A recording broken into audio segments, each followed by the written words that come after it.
Good evening, ladies and gentlemen.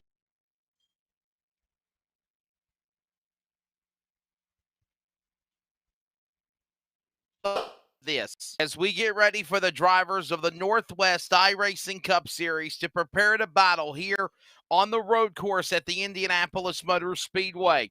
This is the opening round of the playoffs for the Northwest iRacing Cup Series presented by Tom Denchel Automotive Group. Tonight at the virtual Indianapolis Motor Speedway road course, we welcome you to coverage on LSRTV for those that are watching, for those that are listening on the Community Radio Network to the Harvest Grand Prix. Good evening, I'm Wesley Outland, the voice of the Northwest iRacing Series. Joined alongside is my colleague and friend from California, Samuel Dyer. Hopefully Greg Rance will be able to join us on Wednesday night for the Truck Series as he had some obligations with family tonight.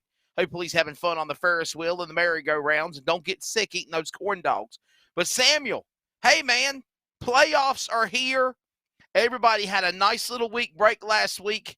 Now it's time for 10 grueling races. Eliminations are on the line. And for 12 drivers, this is their opportunity to race towards championship. Yeah, I mean, we're starting off road course racing at the Indianapolis road course where we got to see a little bit of a preview back Friday night with the ARCA series. And honestly, that little preview, it's going to just grow into something more here tonight, more drivers, more racing action. And I'm excited to see which drivers have been practicing during this week off. I know it was week 13. There were some updates to road course racing for the Cups and the truck cars that we're going to be seeing Wednesday night. But for here tonight, how much practice did drivers put into? That is really what we're going to be seeing. The drivers that practiced, you're going to see them on top of the board. The drivers that really didn't practice, most likely are going to be struggling and really trying to get every single points they can, especially for all of our 12 playoff drivers. Yeah, you're exactly right. And also to add to this, you know, the Indianapolis road course, you race differently than the way you race the Indianapolis Motor Speedway. There's a totally different world, 2.5-mile track with the short chutes inside the big speedway. You have that around the road courses. You have 14 turns. You've got to figure out where to brake, where to stop, where to miss the carousel, where to miss the bus stop, to go around the S's. All of these analogies are going to be mentioned here in our broadcast tonight, and we are looking forward to it. As always, behind the production chair for Rocket Media is our producer, Charles Wooten, at the LSRTV headquarters in Wichita Falls, Texas. So again, it is the playoffs. The playoffs have reset to decide who will be the Northwest iRacing Cup Series champion. And Samuel, before we go any further in our picks tonight for the round one of playoff races, it is amazing how fast this season has flown by. And now 10 weeks will fly by. We'll be at Phoenix and we will decide a champion here very soon. Yeah, it just came and it went in a blink of an eye. And honestly, it makes it exciting. I mean, seeing how much, in this blink of an eye of seeing this regular season, we've seen drivers that conquered and were so dominant in the first aspect of the season. And then we've got to see other teams really grow and see, such as the Beaver State Racing team. That's a team that's really grown throughout the whole entire season. It's been amazing to watch how they've developed as a team and have been working together. And they're probably the prime of teamwork, but now it's the playoffs. It is all about the one driver that can get it done. If you tuned into coverage on Friday night, you saw the ARCA Northwest Series in action on LSRTV. Late night Friday action, and when it was all said and done, Hermiston, Washington's Kevin Smith picked up the win. He is carrying all this momentum going into the road courses. There's 2 or 3 drivers that I say keep an eye on. Samuel Dyer, round one of the playoffs here at the Indy Road Course. What is your pick, buddy? I'm going to go with the guy that won another oval that was around 2.5 miles long, but also had a road course. I'm going to be going with Lake Peterson of the 09. Similar course, but Lake has been missing the last couple of weeks. He's going to be coming back, playoff racing, and I'm excited to see what the 09 has for road course racing at Indy. Well, listen, Lake Peterson has been the all-time winner this year. He's won all the races a lot on the Northwest Cup Series.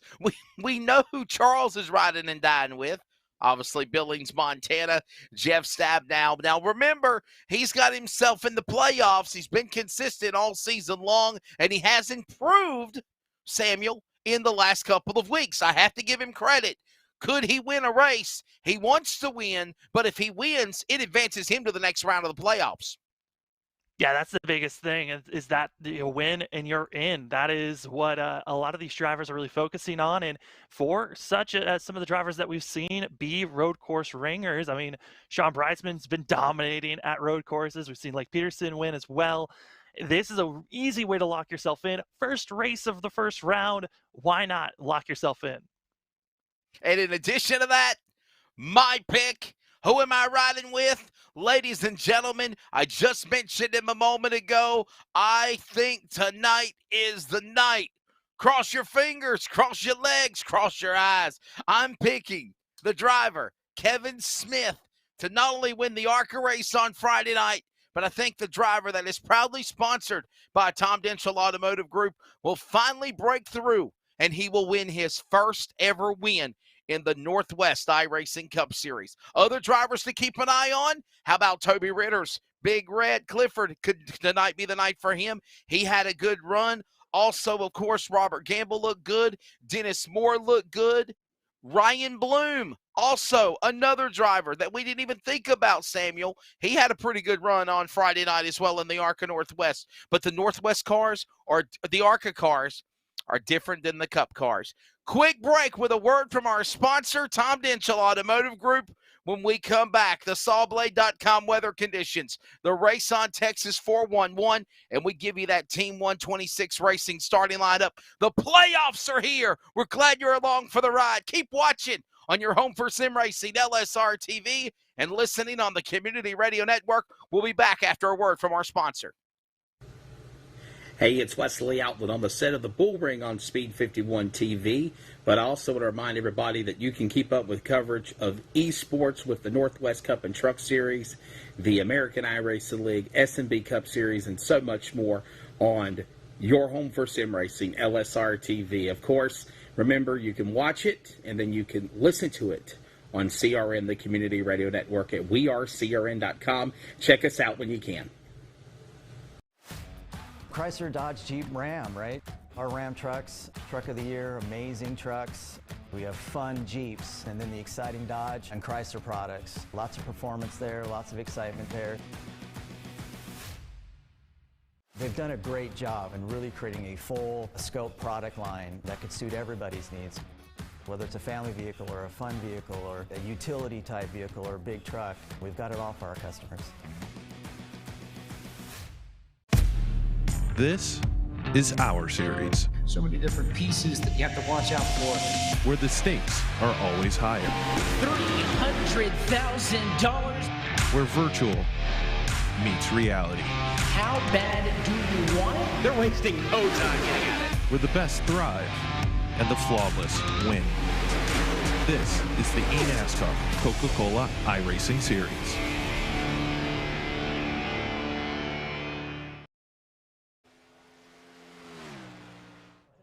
Welcome back to the Indianapolis Motor Speedway, the world's greatest race course in America. The road course is tonight, and the drivers of the Northwest iRacing Cup Series presented by Tom Denchel Automotive Group are ready. We're playoff racing, Samuel. This should be a good race here tonight. Your thoughts, buddy?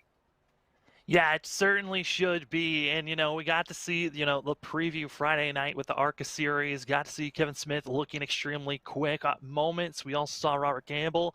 But now it's time to see some of our favorite drivers that were running in the Cup in trucks that weren't eligible to be racing in the ARCA series showing off, like Lake Peterson. And, I'm excited to see what some of these drivers that maybe they got to watch the ARCA series, get a little bit of a preview from that and what they're going to be showing. But man, the whole entire talk through most of the Northwest was Kevin Smith and how fast he is. I'm wondering if he can now conquer and try to get the sweep of the ARCA and the Cup. And who knows, he might even get the trucks on Wednesday night. Yeah, we'll certainly hope so. Let's take a look at the race on Texas 411. Bottom left of your monitor there. There you see it. 30-minute practice, done. 2-lap qualifying is also ixnay on that. And we're going to go 40 laps. 40 laps is the equivalent close to 150 miles here around the Indianapolis Motor Speedway road course. And again, that is presented by Race on Texas. Bottom right is your sawblade.com weather conditions right about now. There you go. Temperature 87. Wind speed. Boy, it is windy. And it is going to be a virtual ride because of this wind, Samuel. Let's talk about that. And not only the wind, but also the track temperature is something to be battened down with this heat bearing down on the Indianapolis pavement.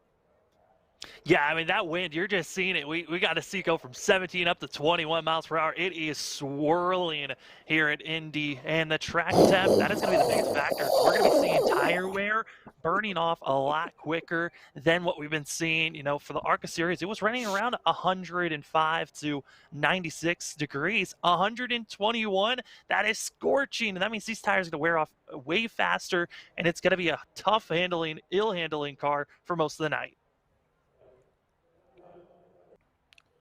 Well, the stage is set. Qualifying is done, ladies and gentlemen. And we are about to go racing as the field is about to assemble here at the start-finish line. 40 laps around the road course here at the Indianapolis Motor Speedway. There is 14 turns that these drivers will deal with. Ready for the extended music? That is the Team 126 Racing starting lineup. We are set to go here at the virtual Indianapolis Motor Speedway on the iRacing Motorsports Simulator. We're ready to go? Let's get this started up, ladies and gentlemen. Fire them up here. Ready for the starting lineup. And by the way, LSRTV production is expanding. It is becoming more better than ever with a lot more bells and whistles. And if you are interested, contact livesimracing.com if you want to be a part of the only 4K enhanced HD broadcast on iRacing today. That is LSR TV. Waiting for the pole car to pop up here, and we'll be ready to go. Without a further ado, starting lineup here. Yeah, there he is, Kevin Smith. And I'll be damned if your pick ain't alongside Samuel. Lake Peterson in the 09. Row number 1, Kevin Smith and Lake Peterson. Row 2, Ryan Bloom. I mentioned him earlier, remember? And don't count out this cat as well, Dan West Jr. Had some bad luck in the ARCA race. He does well in the Cup cars. Row number 3, Sean Brightsman, defending Cup Series champion from Tucson, Arizona, the outside. Daytona winner, Stephen Paulison. Row number 4, BJ Tidrick in the 72 to the outside. Clifford had a good ARCA run. We'll see what he can do tonight. That's Big Red, Toby Ritter. And the top 5, Carl Burke, outbounded for the legend in the 53. And Matt Gelder, the 02, your top 10 here at Indy. Going to be in row number 9, we find the 83 of Chris White and the Catman, James Vining in the 333. Going to be on the outside of row number 6. Row number 7, finding that of John Ottenbacher in the 89 with Stephen O'Hare in the 41 back at 7. This is kind of an odd start for the 41. We'll see how well he can move forward. Troy Daggett going to be starting row number 8 with Robert Gamble. Another surprise seeing so far back. These are some of the drivers we expect to see moving forward. Gamble saw fast Friday. We'll see if it continues on. Ray Fournier going to be back in row number 9 with Tyler King in the 21. Back in that row number 9 for these drivers. Finishing out row number 10, Scott Hutchinson, and also that of Gary Nichols. And the back of the pack will find Jeff Stabnow. That's Charles' pick. He's going to be mired deep in the field. Judd Wakefield started 22nd. Row number 12 will find Bug Eyes, Aaron Cooper by himself in the 71. He will fire off in 23rd. 23 trucks ready to go for less than 150 miles, 40 laps, 43 cars. I'm sorry, 23 cars. I think I said trucks. I'm sorry. Truck races is on Wednesday. 23 cars ready here at the Indianapolis Motor Speedway road course. It's 14 turns.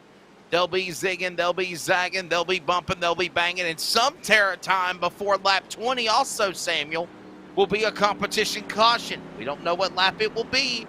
We just know sometime when it will be. And that could also possibly change things up as well for this strategy for the race. What do you think? Absolutely. That comp caution, I mean, that is going to enable some of these drivers that maybe not had the best first stint to come back, be a lot more aggressive for that second half of the race. It's going to be exciting. But Wesley got word, Caden Anderson back in Kentucky, there was a self-spin incident that they were debating for 2 weeks to figure out what was going to happen with Caden Anderson, what was going to be the penalty given. 1 race suspension. That's why we don't see the 37 here tonight. Oh, man, but he is watching. He says, I wish I could have competed tonight. Something happened where he got a little sent to the principal's office, took the time out, take his carpet square away, take his carton of milk. He's got to sit there and sit out a race. He'll be back next week. Here we go. Pace cars in. We hope you're ready. The playoffs underway. The Indianapolis Road Course of the Northwest iRacing Cup Series is green at Indianapolis Road Course. They'll set their sail to turn 4, and they'll rip-roar Samuel into turn number 1. Clean first couple of corners we're seeing from our top 3, but it's side-by-side racing from 4th on back, keeping it close through these chicanes, but honestly, clean racing, and a surprise to see BJ Tedrick up to 4th place, getting by that Dan West Jr. Shout out to Jackie tuning in to the broadcast in the early going in Wilson Mills, North Carolina. We're underway, lap 1 of 45. They said it was going to be a 40-lap race. It's now going to be 45 laps the distance. Kevin Smith not in front in the early going. Ryan Bloom in second. Peterson is there. Here comes Chris White. Chris White up under these cars as they all stay single file. Nobody jumping out of line. Kevin Smith gone. Already opened up his lead to almost a second. Ryan Bloom is there. Peterson there. They work their way to the back straightaway of the racetrack here at the Indy Road Course, Samuel. Yeah, I mean, looking at Kevin Smith in the qualifying side, just based on qualifying, he was 8/10 faster than the rest of the field. Just showing that he has got some dominating speed in the 00, but he might have qualifying pace. The question is, how well is he going to be able to adapt to this track? It's a lot hotter. It's going to be burning off tire rubber quicker. So if you're screaming quick early on, it might not mean that you're going to have the better long run pace at the end. We are 1 lap in here at Indianapolis. New leader as Smith goes off course. Lake Peterson to the point. Smith under attack by Bloom. Now Peterson goes off course, and Kevin Smith gets the lead back. Ryan Bloom on the inside. They jump the cushion of the rumble strips. Up off the corner. A lot of zigging and zagging in that last couple of corners. Smith was fouled all the way back to 3rd. Peterson slipped, holds off Bloom. He gets the lead back again, Samuel. I don't know what happened to Lake Peterson, but going into turn number 1, he just ducked it low. Didn't even try to attempt the corner. Just blew the corner. Almost made contact with Smith where he had to avoid. That's why he went off course. A complete meltdown for the 09 into turn number 1. This pushed him back to 5th, and honestly has made the gap to 1st place much closer. Lap 2 of 45. Kevin Smith is on in front. Ryan Bloom in 2nd. BJ Tedrick 3rd.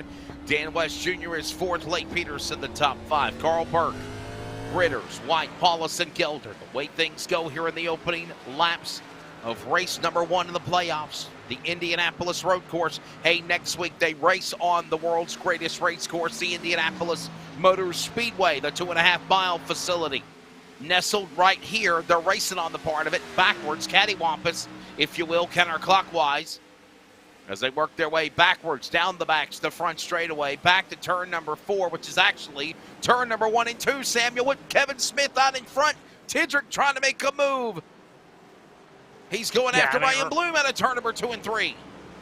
BJ Tedrick of our top 10 ran the fastest lap of the race that last go around. Driver that is the fastest lap currently, that's Sean Breitzman back in 14th. Breitzman actually started on pit road, so the 46 got a lot of work, but this is great to see from a lot of our front runners, keeping it close. But man, a couple of drivers had to start on pit road, that being Sean Breitzman, as well as that of Robert Gamble, as well as Troy Daggett and Scott Hutchinson, all started on pit road, missing the starting grid. Sean Brightsman falling back to 14th position.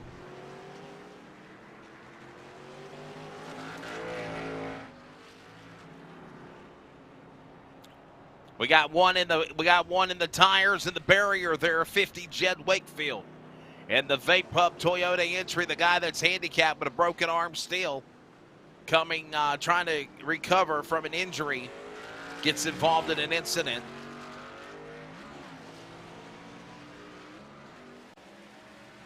Keeps on going, will stay green. Yeah, with the way that this road course is, it's so big. Even if you go off course, most likely a full course caution is not going to be thrown unless we see a complete pileup of 5 to 6 drivers right when we start the race. Otherwise, we're going to be seeing a lot of drivers going off course. That is going to be the mental struggle of all night, is if you make a mistake, how are you going to recover from that mistake? As we're watching Toby Ritters just having a complete swarm of cars behind him.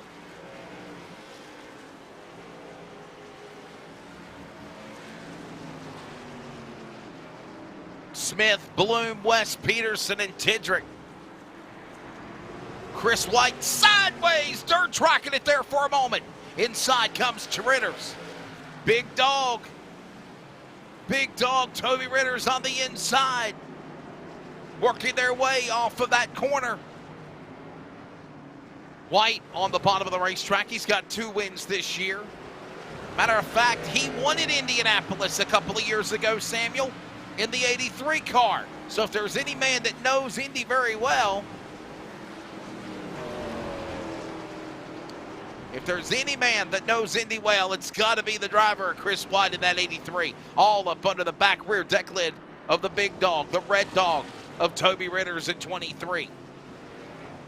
Yeah, I mean, for that of Chris White and a lot of the playoff drivers, they're excited for next week going to the Oval. There was a lot of dispute of, man, how are we going to attack this road course just because of it coming off of the Week 13 update that iRacing just had a week ago. A lot of the drivers were concerned. How was that update going to be changing these cars? For some people, they've been saying that they felt like there's a little bit more grip. Others feel like there was no change. So it kind of mattered on how aggressive you were being, on how much grip was being added on, as you're seeing our battle cam and on board of Chris White. And a battle cam and an onboard cam and a side-by-side cam. Just some of the awesome shenanigans that Charles Wood has created. He's the man. Been working on it all weekend. Ritters up the racetrack. White inside. There goes also Jeff Stabnow.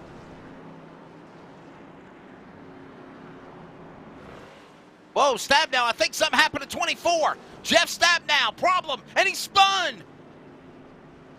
I was wondering there, where in the world did he go? Jeff Stabnow spins. He's not eastbound, he's spunbound. Caution not out. He lost all that gain that he had coming through the field, Samuel. Yeah, he fell from Can we get ninth. a replay?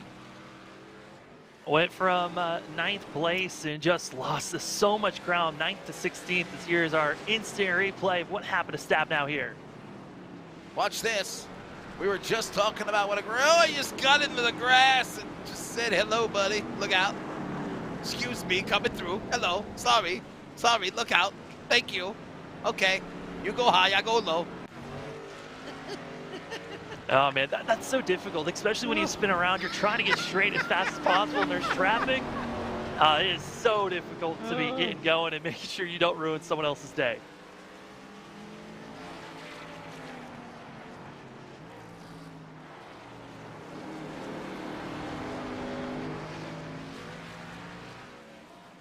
Well, you see Dan West Jr., he's now 3rd. Samuel, if you remember in the ARCA race, he struggled big time on Friday night. He's got himself, don't jinx anything, a good run currently, sitting in 3rd on the podium. Yeah, it really seemed like on Friday for that of Dan West Jr. as well as for Stabnow, and also for that of Brightsman. All 3 of those drivers showed up for Friday night's race, and all went with the decision of just running and trying to just get a track experience more than trying to go out for a win. It will linger back, try to figure out how to drive traffic a little bit, as well as just get the track experience of this course. The Indy Road Course, one of the courses that, you know, isn't well known for a lot of series to run. It's actually kind of the most in this past year. A lot more drivers have realized, you know what, let's run this road course a little bit more since NASCAR is starting to head that direction. And now we're starting to see drivers getting some of their first taste of what the Indy Road Course is like. And some people, like Kevin Smith, they've taken to it like a fish to water. And other drivers, it has been a complete struggle for some. And right now, seeing Dan West Jr. doing everything that he needs to do, running in third place currently.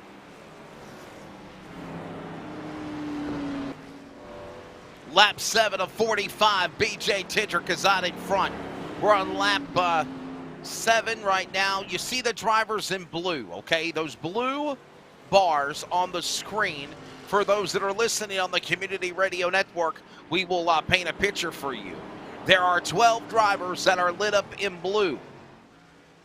Okay, actually there's 11 because one of the playoff drivers, Caden Anderson, is not here. So that's hashtag fake news. My apologies. So 11 drivers in blue. Samuel, those are the drivers that are in the playoffs. You win, you advance to the next round. You go to the round of 8. This is the opening round. 3 rounds in the round of 12. You win the race, you advance into the round of 8, obviously. You want to be there. The drivers that are in unbold, they're just, you know, no bold on their ticker, just regular numbers and names and car number. That is basically drivers that are out of playoff contention, but that are racing for just winning. That's it. They're just looking for a W. So there you go. That legend needs to be fixed because it's old. Yeah. No, that's the right one. It's just the fact that we don't have anyone yet. That's really, after this race, it's going to be updated. It's fake news. On the Don't tell me when it's not. But that is what it is going to be for the whole entire playoffs. This is the colors that we're going to be seeing. So, you know, beginning get next week. used to them. We're going to be seeing these 3 colors all playoffs long. Which, you know, Wesley, looking at the playoffs, it's actually not just 3 races in the first round or the second round. It's 4 races for the first and second round. That's right. That's right. My apologies. That's right. 4 races. So you got 4 chances unless somebody dominates. Remember the story last year where Sean Brightsman did a phenomenal job? He went on to race and win the championship. And by the way, Samuel, Caden Anderson is one of the 12 in the playoffs. He's got suspended this week. He's not able to run. But if he gets back in competition, if he gets back up in the points or he wins the race, he's back fair game again. He goes to the next round. Yeah, I mean, we've seen Caden Anderson get 2 wins this season in 37, and he's got 3 more chances. That's going to be at the Indianapolis Oval next week. In 2 weeks, we're going to Iowa. And then in 3 weeks to finish out this first round, the round of 12, going to be at Atlanta. So, you know, we're going to 3 different courses, 2.5 mile of Indy, a little bit of super speedway actions of drafting, carrying about those tires, short track at Iowa, and then our classic 1.5 cookie cutter at Atlanta. Working lap number 10, this time by, there you see 10 leaders, and there's Brightsman and Ritters going at it. This is for 8th and 9th. We'll step away, something goes wrong. It's a road course, I highly doubt it. But if it does, we'll break in. We're underway. Coverage of the Northwest iRacing Cup Series, the playoffs, presented by Tom Ditchell Automotive Group. Here's a word from our sponsor. You're watching live on your home for sim racing, LSRTV, and for those that are listening on the Community Radio Network. Every customer, every single time, needs to get our very best. From moment one, my goal managing a team here in the dealership is to make sure that that customer's experience is the very best that they've ever had. We expect and demand total transparency. There should never be a time in that transaction where the customer is wondering or not quite sure of what they're buying or what they're paying or those sorts of things. And having that transparency and doing things the right way is super important. This is iRacing, the world's premier online racing game. iRacing puts you in the driver's seat to experience today's newest form of competitive motorsport, virtual racing, all from your home PC. Race virtually in endorsed series from NASCAR, IndyCar, IMSA, the World of Outlaws, Aussie Supercars and more. Take on legendary circuits like Daytona, Silverstone and the Nürburgring. Join iRacing's global online racing community and get on track today at iRacing.com.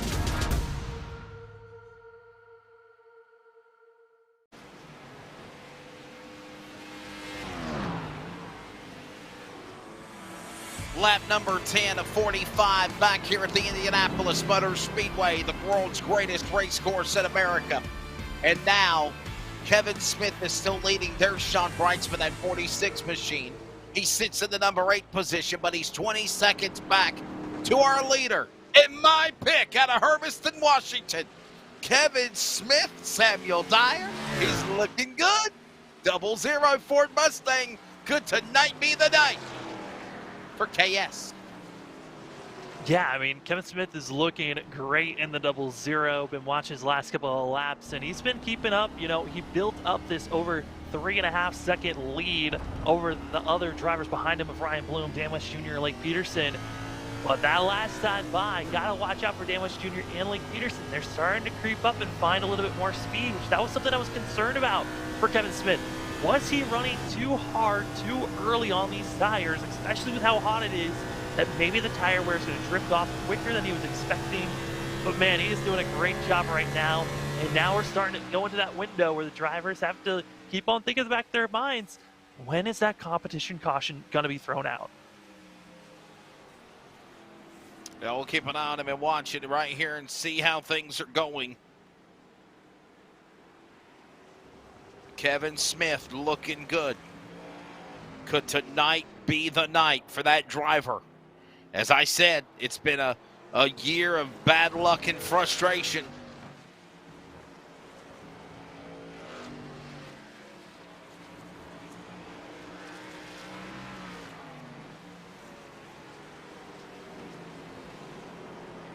Watch this. Keep it on him. Here comes Bloom. Here comes West. Here comes Peterson. But still, they're still 3.5 seconds back to your leader. Yeah, I mean, they're that far back. But right now, I think the goal has to be, you know, just stay patient. This is still a very long race. There's a lot of racing to go on. You know, 35 more laps to go. And a comp caution to bring you all back together. And this is some knowledge that you can take in for these drivers of, okay, how much, you know, time did I lose? How much tire wear did I really burn off? And how is this track going to evolve from here to the end of the race? I mean, is the track going to cool off, or is it just going to get hotter as it goes on? It already started being 121 degrees when we went green, showing that it can be extremely warm. And I'm excited to see how these drivers attack once the competition caution comes out.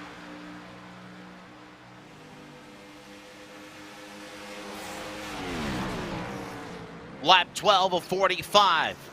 Smith is the leader. Look at this 3-car battle. Off course, up on the racetrack was West, losing, handling something amiss on the 55 car. He lost ground to Peterson and Bloom. Samuel, something going on with Dan West Jr., the Shelton, Washington, number 55. You can see where the handling just seems like it went south when he made his way down the straightaway going back to turn 1.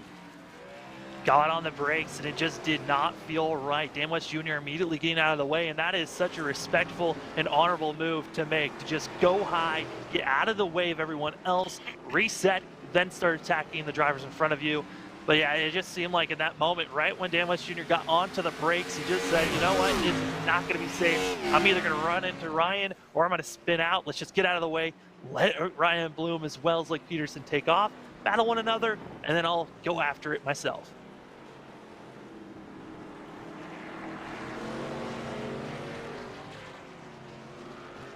Lap 12 of 45 here at the Indianapolis Motor Speedway road course. Let's give you your full field rundown as it stands right now. Kevin Smith is leading. Blake Peterson is second. Ryan Bloom is third. Dan West Jr. fourth, and Carl Burke the top 5. B.J. Tindrick is sixth. Sean Brightsman seventh. Christopher White is in eighth. Toby Ritters is ninth. And Stephen Paulus and Samuel Dyer, the top 10 here on lap number 12. 11 is going to be that of Matt Gelder, as well as John Ottbacher in 12th. Tyler and James Vining in 14th. Stephen O'Hare going to be in 15th. Finishing out the top 20, going to be that of Jeff Stabnow, Robert Gamble, Troy Daggett, Aaron Cooper, and Scott Hutchinson. In the last car that is on track, going to be Judd Wakefield, only having 21 drivers on track currently. Scott Hutchinson, again, as you mentioned, Judd Wakefield 21st. Ray Fournier and Gary Nichols unable to go at the drop of the green flag. He is Samuel Dyer. I'm Wesley Outland. Charles Wooten in the production chair, Rocket Media and LSRTV. Oh, whoa, Brightsman and Tindrick almost get together. Tindrick almost got sideways as he got fishtailed going around that corner. They work their way back around through the straightaway around the back chute here at the Indianapolis Motor Speedway. We welcome you back to coverage of the Harvest Grand Prix, round 1 of the 2021 season number 3 of the Northwest iRacing Cup Series playoffs, presented by Tom Denchel Automotive Group. And right now, Sean Brightsman now having his hands full as Tindrick and White trying to gang up on him. And all the while, 6.5 seconds closing in. Blake Peterson trying to get to Kevin Smith, but nobody has got anything for the Hermiston, Washington native. Samuel, it feels like it's last Friday night again for the driver in the 00 machine.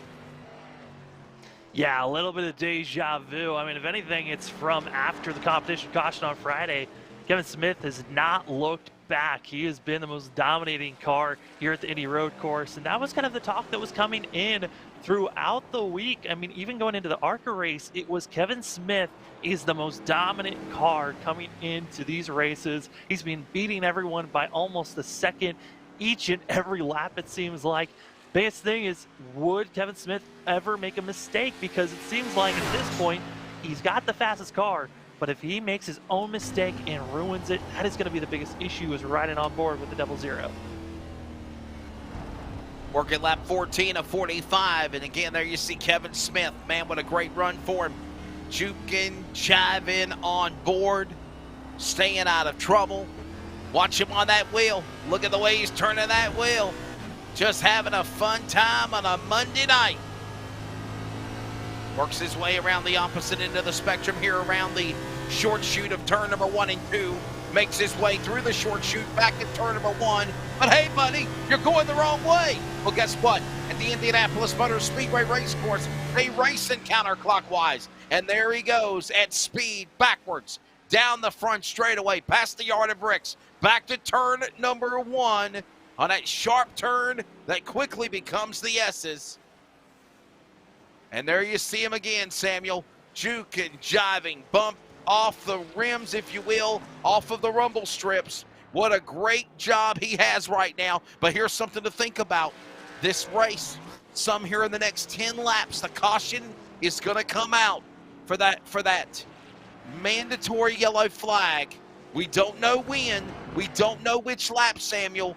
But the question is, will that change the strategy of this race as you see so many other contenders now working their way around the racetrack? There goes Big Daddy, 53. Carl Burke, the old lad's having a good ride tonight, and he's changed his colors as well. Yeah, changing them up, going with the red and white. But there's Dan West Jr. off course, and he was slow.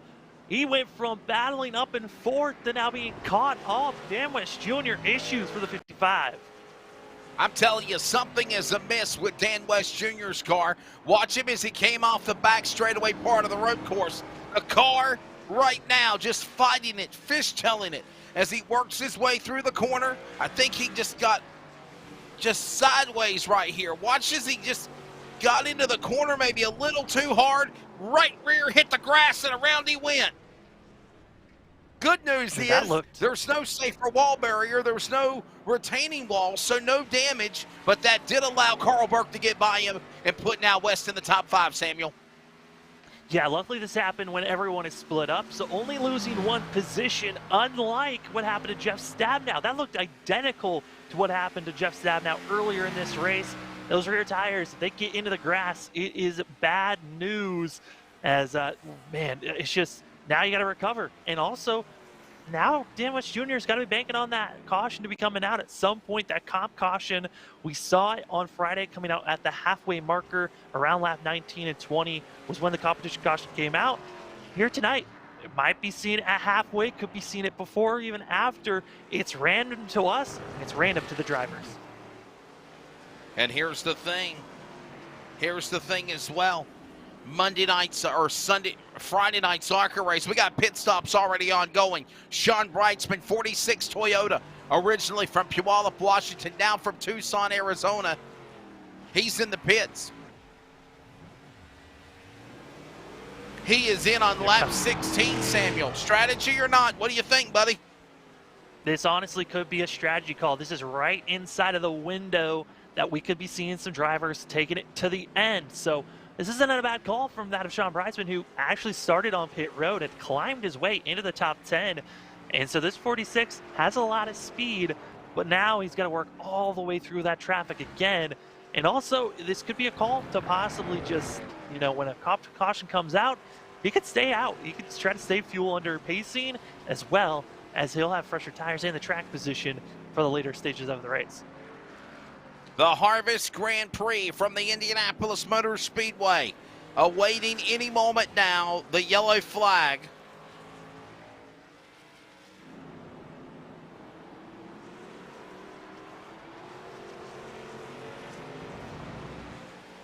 What's your thoughts of the opening 17 laps, Samuel? Right now it's been kind of quiet, except some problems for drivers like Jeff Stabnow with Dan West Jr. For the most part, everybody else has played nice. Yeah, we've seen only a handful of drivers really going off course. I think the biggest issue, yes, was just Stabnow, Dan West Jr., and them spinning out by touching the grass. But I got to say, Lake Peterson, his mess up on lap 3, that was probably one of the biggest ones we could have seen all race, as we're seeing some drivers attacking it right now. As Gelder, slow for the 0-2.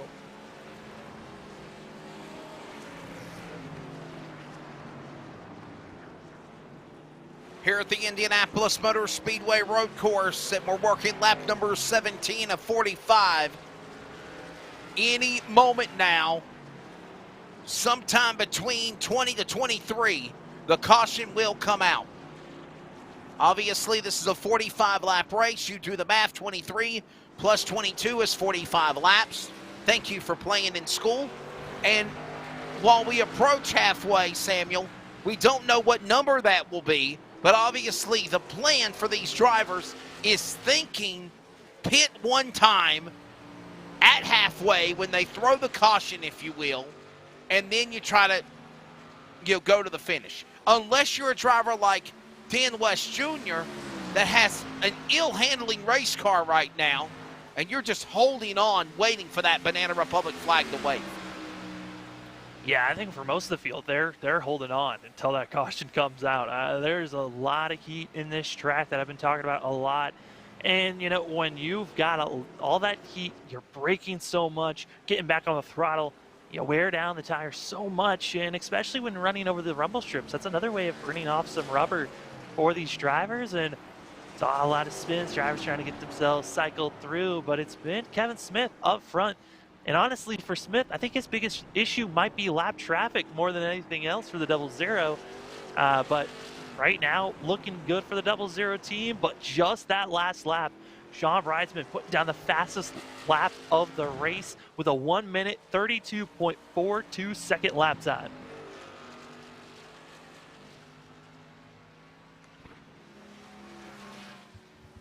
Kevin Smith.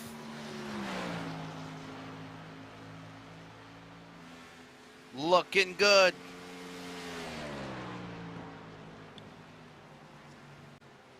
Comp caution has been thrown.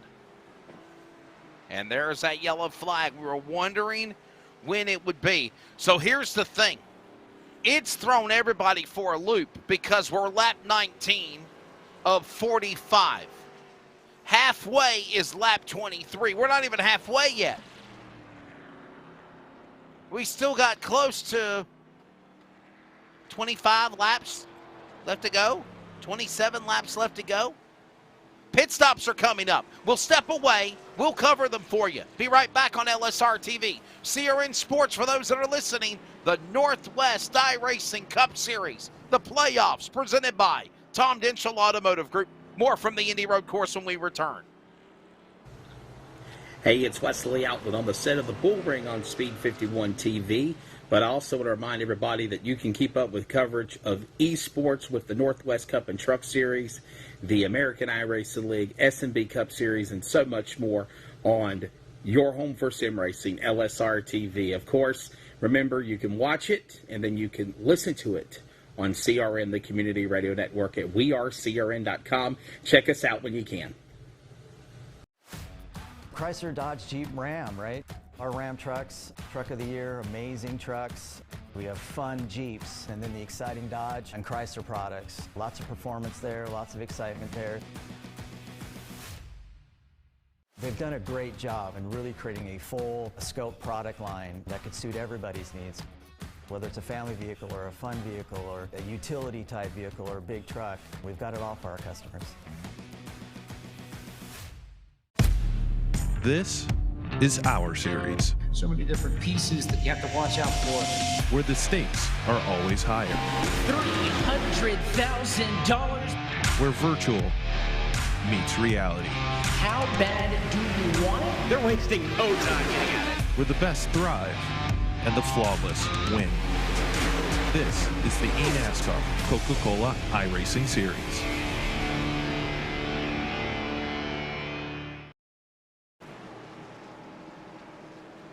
Just in time, here comes the whole cavalry ready to jump into the swimming pool, and they're diving in for pit stops. Pit stops just before lap number 20. And there you go, Samuel. They're all in front of you. 4 tires and fuel, I'm guessing, for the whole cavalry. Yeah, you would imagine right. There's only one driver, though, that is not going to be coming into pit road. That's John Reisman, who just put down one of the fastest laps of the day. He was able to get out fast enough and will be beating out all the drivers that just came into pit road, but it's going to be Kevin Smith in second, Lake Peterson in third, Ryan Bloom in fourth, that of Carl Burke in fifth position. So the rest of the field coming on to the pit lane and getting pit stops done. We watch this strategy that is ongoing as we are approaching halfway. And while we're under the yellow flag, we would like to welcome you back. Position here on LSR TV. Hi, everybody. I'm Wesley Outland. He is Samuel Dyer alongside. And first half of the race has been, for the most part, fairly clean. No issues, no problems, except for guys like we mentioned, Dan West Jr., Jeff Stabnow, struggling here on the road course. But honestly, Samuel, come in, make adjustments, make some changes. And I think Dan West Jr. was looking forward to this pit stop. And now everything's got to reset and we got to start back over again. Yeah, and this time around, they're going to have to go on a longer stint than what they did the first go-around. So that means that they're got to be figure out how to conserve these tires more, recognizing, hey, that caution was coming. Now it's gone. It's all about racing from this point to the end, because we are not expecting to see a full course yellow after this point unless something drastic happens at the start. Samuel, is it just me, or does it feel like we're watching Friday night all over again with the dominance of Kevin Smith and that 00 car Ford? Yeah, I think it's going to be a little bit of a reverse of where now Smith's going to be in second place, where on Friday, after the competition caution, he was leading the race and got to pull away. That's how he started today's race. Now we get to see what Sean Breisman has for Kevin Smith, because this 46 going to be on about 2 laps of green flag racing old tires under the 46 belt, as well as he is now not going to be starting on pit road. He's going to be up in our top 5. What do you think we're going to see here when we go back to green flag, Samuel? I'm expecting aggressive racing. We saw Lake Peterson be aggressive in those first 2 to 3 laps where he almost took out that of Kevin Smith. Kevin Smith, I think he's going to go with the patient route. Wait for Sean Breisman to make a mistake, capitalize it, take the lead, and don't look back after that. I think the aggressive level is going to reach a definitely boiling point. And, of course, this is the playoffs. You want to do well. And, of course, if you would win in the first 4 rounds in the round of 12, you advance already into the round of 8. Another quick word from Tom Dinchell Automotive Group, and we go right back to green flag action for the second half of the Harvest Grand Prix. You're watching on LSRTV, your home for sim racing, the only broadcast for iRacing Simulator in 4K Ultra HD, and you keep on listening to the Community Radio Network as well. Chrysler, Dodge, Jeep, Ram, right? Our Ram trucks, truck of the year, amazing trucks. We have fun Jeeps, and then the exciting Dodge and Chrysler products. Lots of performance there, lots of excitement there. They've done a great job in really creating a full scope product line that could suit everybody's needs. Whether it's a family vehicle or a fun vehicle or a utility type vehicle or a big truck, we've got it all for our customers.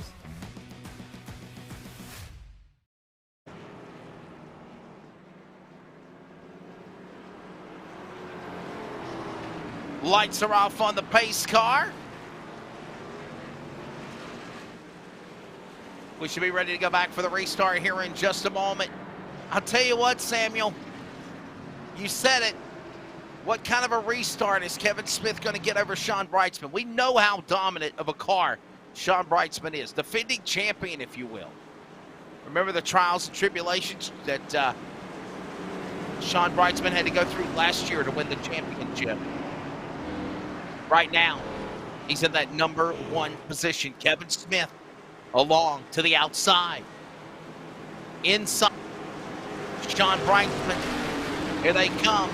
Back to the Geico restart zone. Green flag back in the air. We're ready. 2 to halfway. Second half of the Harvest Grand Prix is green. Sean Breisman, can you say whole shot as they send him back from turn 4 into turn number 1?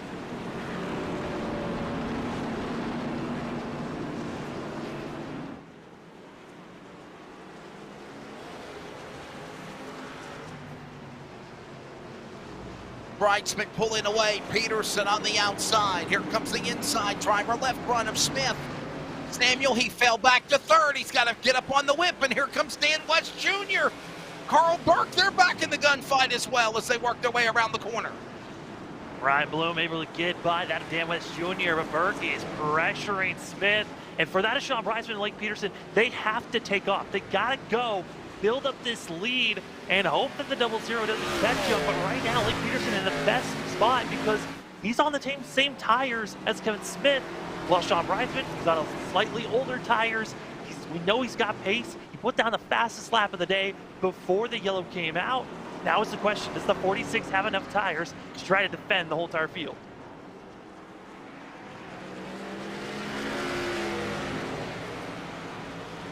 Breisman, Peterson, Smith.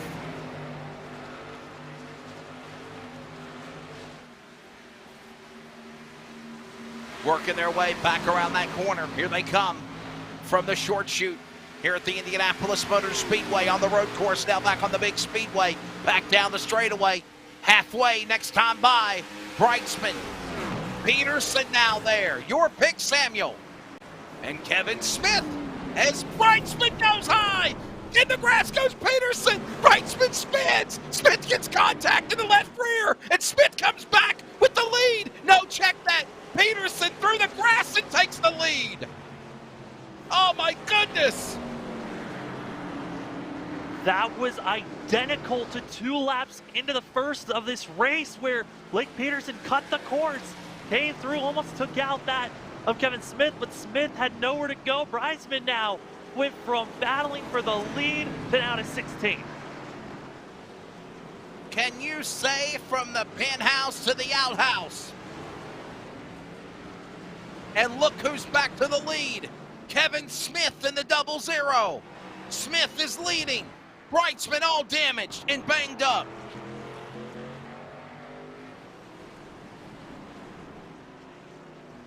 Oh, man, I mean, looking at the damage Dinchel on with both damage on the of left the rear. 46.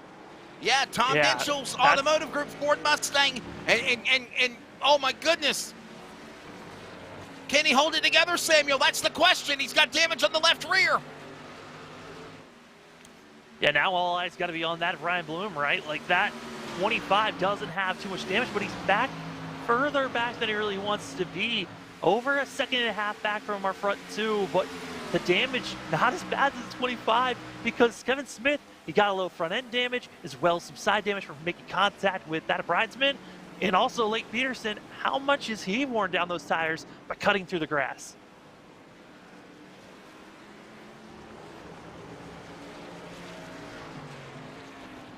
Smith, Peterson, Bloom, Burke and West top 5. Smith, can he hold on?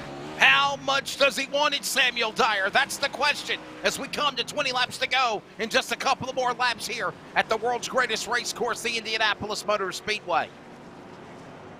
I mean, this has been the best opportunity for Kevin Smith coming into a race week. I mean, he's already won the ARCA on Friday night with dominating fashion. Coming into tonight, we saw it in the first half. It was great. Kevin Smith pulled away. It was the most dominant car, but with this damage now that the 00 is taking on, with him making contact with the 46 of Sean Bridesman, everything is now been turned upside down, and Lake Peterson, who's been looming, made his 2 major mistakes. It's now time to capitalize. You're within a half a second of the leader, but there's still a lot of racing to go. We're coming up to 21 laps to go, and there's still a lot of racing and still a lot of mistakes that can be made by all these drivers that we're expecting not having to pit. That is going to be the biggest question for me, is how are these tires going to be working in those final 10 laps? Are we going to be seeing people, you know, fishtail it everywhere they go? Or are we going to be seeing some stable, consistent driving? Because right now, our front two are trying to pull away from the rest of the pack.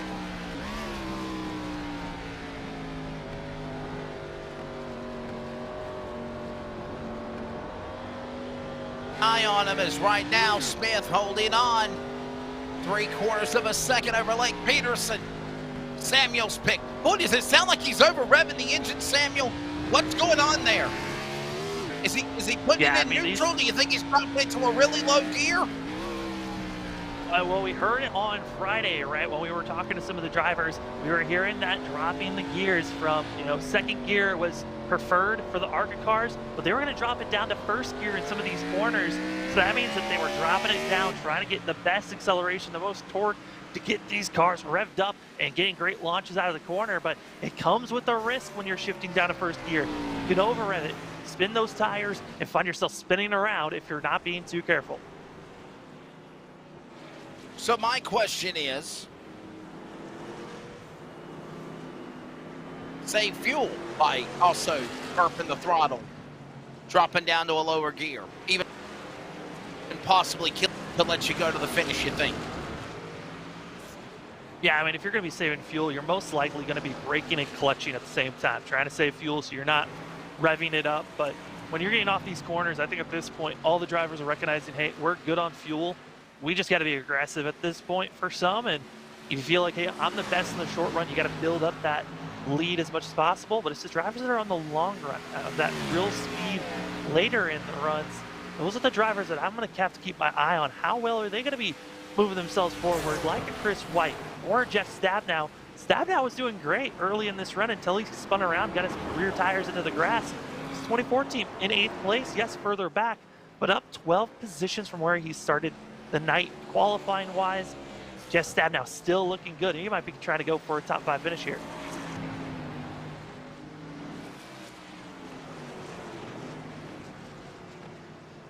Watching them work their way back around with 20 laps to go. Boy, oh boy, Kevin Smith, can he hold on? Half a second, he had a dominant first half. Looking for that first career Northwest iRacing Cup Series victory. Do not want to jinx him. He won ARCA a couple of times. He's got, what, 3 ARCA wins now? 2 ARCA wins? When he won at Indy on Friday. 3 ARCA wins. But never on the big stage. And Tom Dinchel Automotive Group is a proud sponsor on his car and also the Northwest iRacing Cup Series. And we are so humbled and honored and thank him for that. But this would be the biggest win of his iRacing simulating career if he can pull it off. 19 to go. Here as they pass the yard of bricks. Down into turn number 4, which is turn 1. They'll send it. Peterson's there. Smith under attack for the lead. Is on the outside. Driver left in turn 1. Blake Peterson, great dive, but it just seems like this first part of the racing course is where Smith's been pulling away, building up to over 6/10 of a lead, and then it all gets reeled back in by Blake Peterson on the second half of this course, where it's a lot more on the racetrack itself that we see the 0.9 finding that speed. But right now, Kevin Smith, he went from having over a 6.5 second lead for the first half of this race until that competition caution came out, to now having a driver on his back bumper lap after lap. Complete change in the damage, you could tell, has been affecting the 00. It's more of the straightaways in the launch that he just has not been able to really take off and get away from Blake Peterson.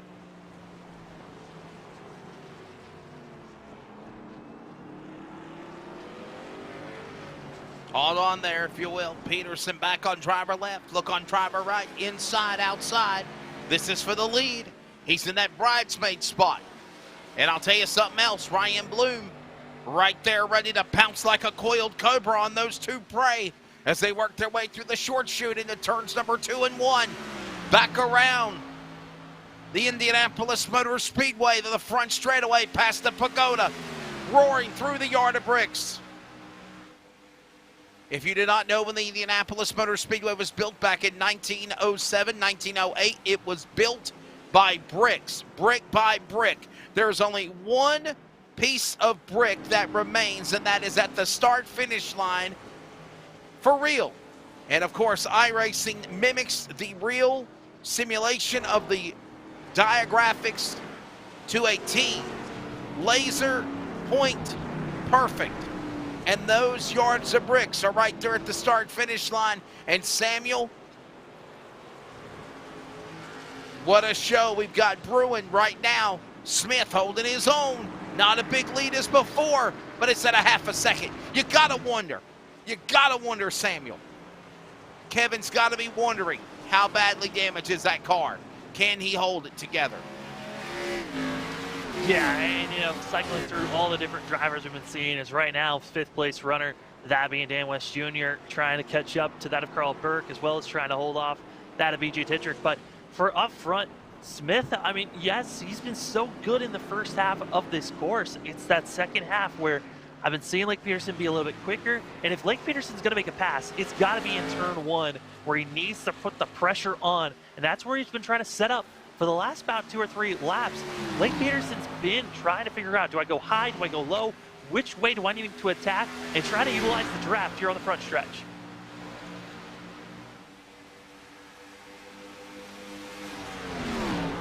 $18, now make it 17 to go. Smith inside, Peterson there.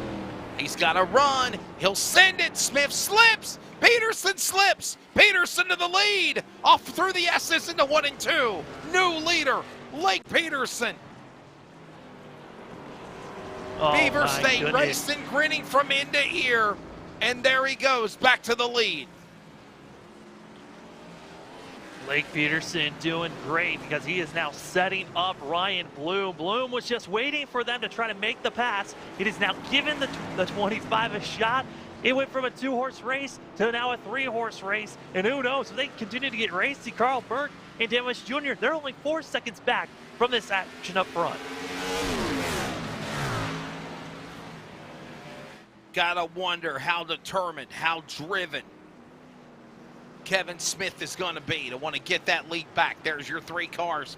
By the way, aerial coverage always is provided by All American Pools. 17 to go at the road course here at Indianapolis, the world's greatest race course in the world. And now it is down to white knuckle time. Peterson finally getting around Smith. He slipped a moment ago. Will Peterson slip? And Smith now able to capitalize from the short chute into turn 2, back to turn 1, back down the straightaway. They send it to speed, cross the yard of bricks, back at the start-finish line, and now they roar to the opposite end of the spectrum. From turn 4, wrong way, into turn 1, to the S as we go again, Samuel, and 16 to go. Right here's the part where we've been seeing Kevin Smith be the fastest over Lake Peterson. If he's going to get it done, it's got to be inside of the infield when they're road course racing and really attacking. But also, you see there just ahead of them is Judd Wakefield. Will Judd Wakefield just drive off course, get out of the way, or will he be a factor for our front three? Can he hold on? There he is, Lake Peterson back around there. He's the leader, got some lap traffic in front of him. And that's something you got to think about, Samuel. He's closing in on 18th car, Judd Wakefield. And here's another scenario.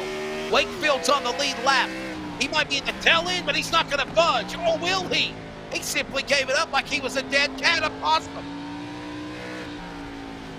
Yeah, that was a little bit of an early break, and I don't think even Lake Peterson was really anticipating that one to happen. But luckily, no one made contact. Easily our top three got through, but yeah, that was a very sketchy situation with Judd Wakefield just slamming on the brake when it felt like halfway through that straightaway. But now it's all on Kevin Smith. He is just falling back, and you can now see the sense he was holding back Lake Peterson, and that damage that we see on the left side where he got that from making contact with Sean Breisman, it is hurting the 00. What was looking like a concrete, definite dominating race is now gone up in smoke in some fashions, as we're seeing some other drivers that have got some damage racing against one another. The battle for 7. It's Chris White going after that of Jeff Stabnow.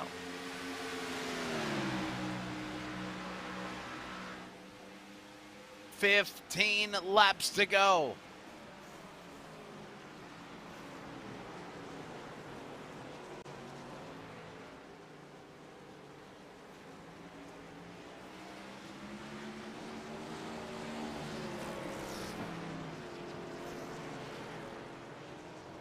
Peterson, Smith, Blum, Burke, West, top 5. Tidrick, Stabnow, White, Paulison, Ritters, your top 10. 15 laps to go. I mean, looking at that top 10, a lot of drivers that needed to have solid runs for themselves. I mean, looking at Toby Ritters, what a great run for Clifford currently. Running in 10th position, just continuing to try to go with that type of a run. A non-playoff driver, but hey, going for top 10s, always a solid thing to go after. Even top 5s as non-playoff drivers try to steal away any points they can from other drivers.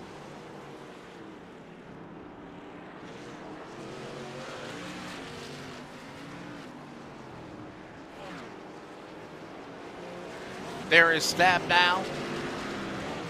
And Stabnow in the 7th position, redeeming himself from problems earlier. Christopher White behind him. Paulison, the Daytona winner. Remember, drivers in blue. Those 11 drivers, 4 in the top 10 right now, 4 in the top 5, 8 in the top 10. Once again, a little hashtag fake news there. Sean Breisman pitting. Strategy or not, Samuel Dyer? What do you think with 14 to go? He's on the pit lane. Oh, I think this might be strategy. This could be a telling sign to the rest of the field that they might not be able to make it. Remember, Sean Breisman came in. He was about 4-lap difference between everyone else. 2 laps green, then 2 laps of yellow flag catching up to the pace car. So right now, the 46 coming into pit road, this could be a telling sign that no one actually can make it, or they're going to be really close, and fuel mileage could be the key to winning here tonight.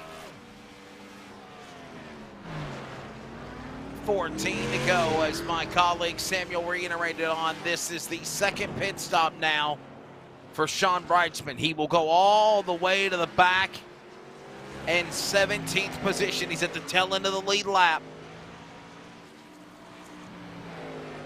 Leader nowhere in sight. Peterson opening up now to 1.5 seconds on Kevin Smith. Blum to 3rd, 3 seconds back. West is back in the dance, 4th, 8 seconds back. Burke, a good top 5 run, 9 seconds back. And there's your top 5 as it stands. 13, to go right in the third position.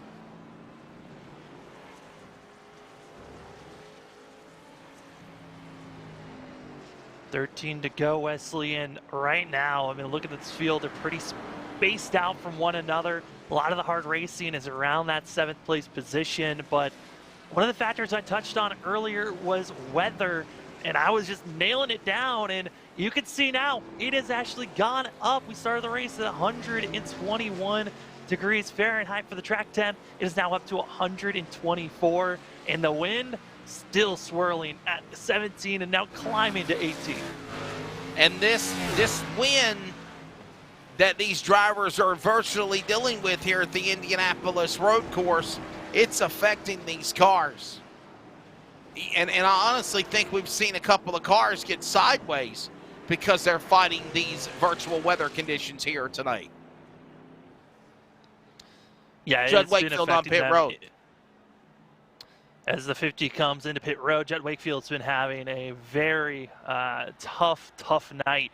So it looks like he is coasting to his pit stall, finally getting there. But the battle that's going on right now, going up front for 7, it's everyone slicing and dicing, trying to get by and moving forward. Stephen Paulson trying to get aggressive. 7th on back, still some of the best racing on track. Stab now, Paulson, Ritters. 7th through 9th, all that going on. Christopher White also right there, closing in on him. 12. Now making 11 laps to go when they cross the yard of bricks here at the Indianapolis Motor Speedway. This race coming to an end. 12 to go. Some contact. Look out. Stab now. Push to the bottom. Open the door to Brightsman. Brightsman with Ritters. And Chris White's now in there to make it a 4-car battle. 12 to go here as they work their way around the S's. That first corner, that chicane, is just so it's deceiving as White able to hold on for the 83, but it's so deceiving on how much room you truly have when you're trying to go for a pass. And you saw it there, a little bit of contact being made by Brightsman and by Paulson, which gave a shot for Ritters and White, but now it's kind of just being a duel now of the two drivers of Stabnow and Paulson. Ritters and White, they got to pick and choose who's going to be ahead of who. And if anyone can get by that of Sean Price, that of Stabnow, because he's continuously just trying to pull away, but White out of control, but holding on.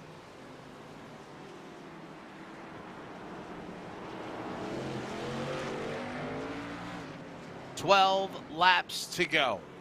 So Peterson is out in front. Smith is second. We still watch this battle for 7th, 8th, and 9th. Is Stabnow under attack by Daytona winner Stephen Paulson.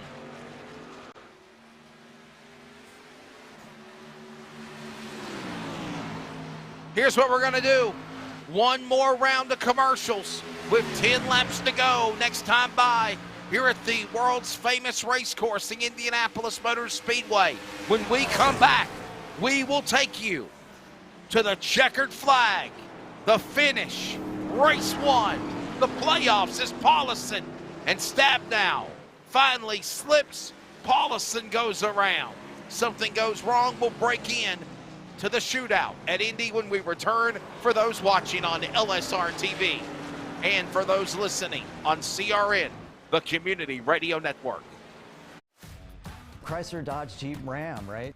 Our Ram trucks, truck of the year, amazing trucks. We have fun Jeeps, and then the exciting Dodge and Chrysler products. Lots of performance there, lots of excitement there.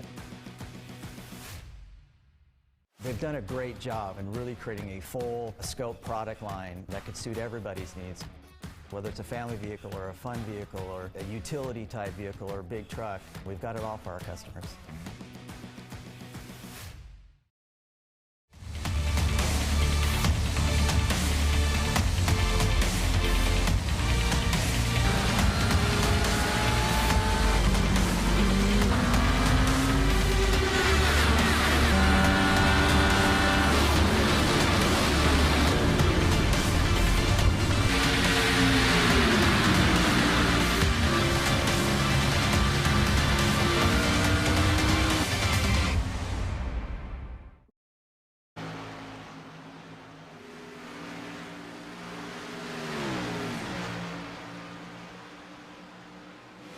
Want to hear my little jingle? I love my jingle there. Ready with 10 laps to go.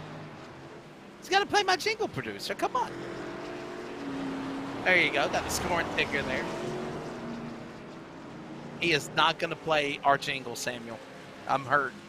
10 laps to go here at Indianapolis. I'm Wesley Outland, Samuel Dyer alongside Charles Wooten, forgetting to hit the button on the production chair. And it is down to the wire. Samuel, your pick, Blake Peterson. The guy dominated the first half of the season, the regular season.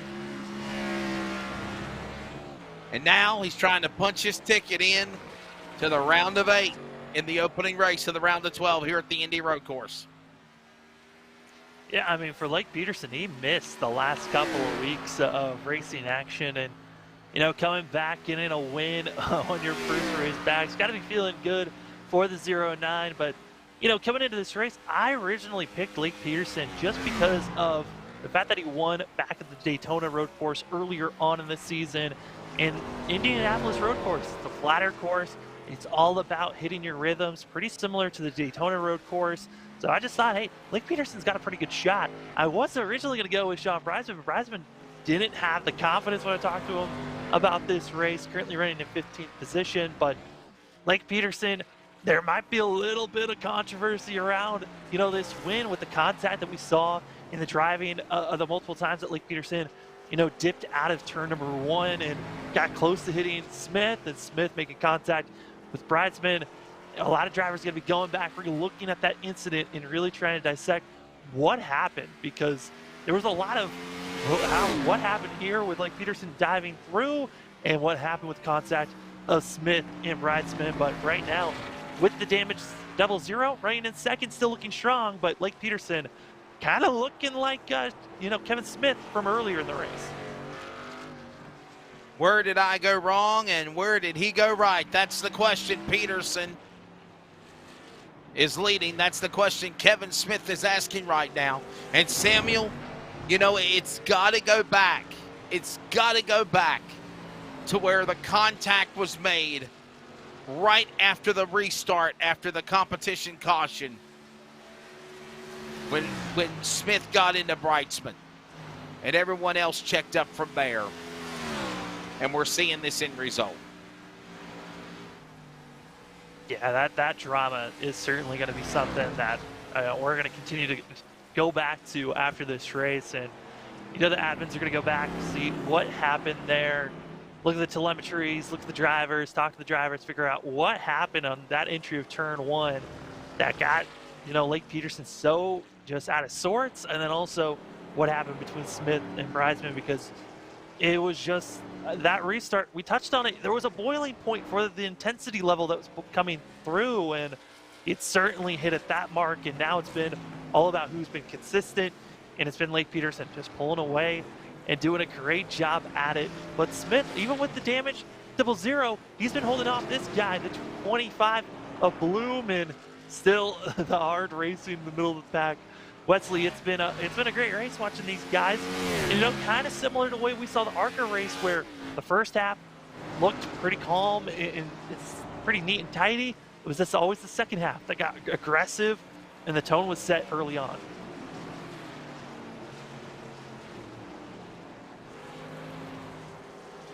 Jeff Stabnow, there he is. He's currently in 9th.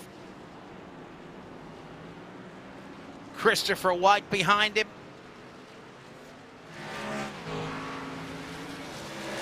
Stephen O'Hare, he's been kind of quiet tonight, Samuel. He sits outside the top 10 and 11th. Remember, O'Hare won the race a couple of weeks ago to put himself into the playoffs at Talladega. Yeah, I mean, O'Hare as well as Tyler King, both been very quiet for themselves, which, you know, coming into a road course, I don't think that they were on my list of favorites coming in, but, you know, trying to just get a solid finish. I think that is the eyes of the Beer State Racing drivers, of Tyler King as well as Stephen O'Hare. And, you know, I think going into these next 3 weeks, that's where the eyes are going to be set for the team as a whole. How do we make sure that O'Hare continues to succeed going into the Indianapolis Oval, the Iowa Sioux Speedway, as well as Atlanta. Those are going to be 3 tracks where you can gain a lot of points. And honestly, with the pace that we've been seeing from Beaver State Racing Team, wouldn't be surprised if they found out a way to win one of the next 3 races. Indianapolis road course tonight, 7 to go. Indy, the big track here at the Indianapolis Motor Speedway, 2.5 mile. Then, as Samuel reiterated, on Iowa, and then Atlanta. And boy, you want to talk about a firecracker of a race right there. Stab down up high, it's White down to the inside, going after Sean Brightsman also.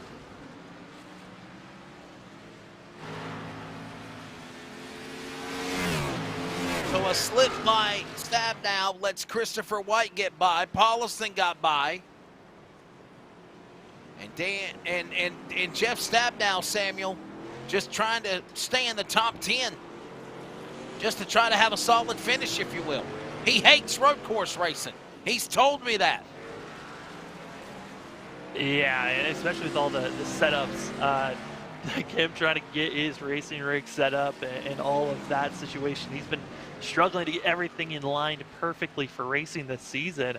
I mean, you got to give credit to Jeff Stabnow for as well as he's been running. I mean, right now, yes, he's in 10th place. He's got 3 of the playoff drivers behind him on our ticker, but technically he's got 4 with Caden Anderson having a suspension for today's race, missing out.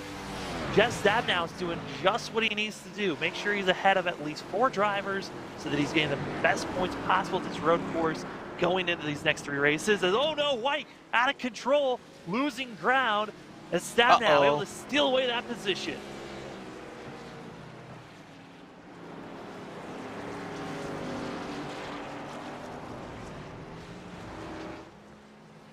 Well, that was a nice save. He'll lose a couple of spots. Put Stabnow now to 9th. White will fall back to 10th. O'Hare now closing in on White.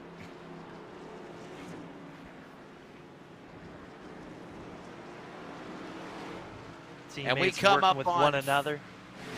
Yeah, go ahead, bud. Yeah. Yeah, I mean, teammates are just working with one another, trying to figure out how to help one another out. And right now, I mean, Tyler King, he's also going to find, possibly both drivers doing everything in their power to have a good run, but this is a struggle for both that of the 41 and the 21.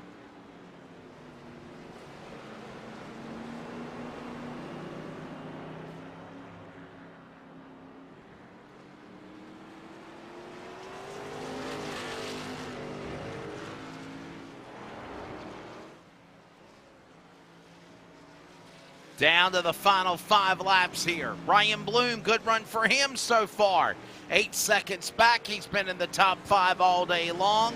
He sits in 3rd. Samuel, I got to say this. If Lake Peterson wins, more power to him. He'll move into the next round of the round of 8. But you got to give props to Kevin Smith. What a valiant effort. And in addition to that, Samuel, also his car being damaged, and he still hung in till the end. Oh, absolutely. I mean, I don't think Kevin Smith thought he had as much damage as he's dealing with currently. I mean, visually, yes, you can see that there's a couple of dings here and there, and I think for that of Kevin Smith, he thought the 00 was going to run perfectly fine. But, I mean, a valiant effort for himself, and then also you got to give credit to that of Ryan Bloom, another one of those drivers that came into tonight, had that ARCA Friday night experience of racing here at the Indianapolis road course, and has capitalized with that experience to be running 3rd currently, as he's got to watch out. Dan West Jr., he's coming with a head of steam.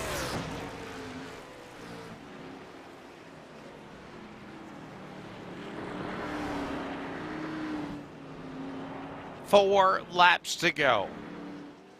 Peterson, Smith, Bloom, West, Burke, your top 5. There is Dan West Jr. back in the top 5 and 4th. Samuel, what a way to redeem himself after problems earlier in the race before the competition caution.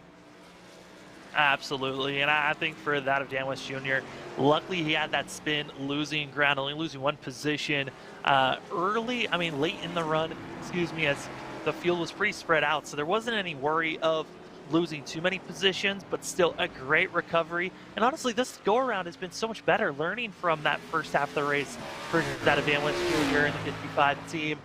Now he's been able to save the tires a lot better, being a lot more aggressive at the later parts of this race, being one of the fastest cars on track of those that are in the top 10. I mean, for Dan West Jr. doing everything perfectly, and he's catching up and might be finding himself a podium finish here with 4 laps to go.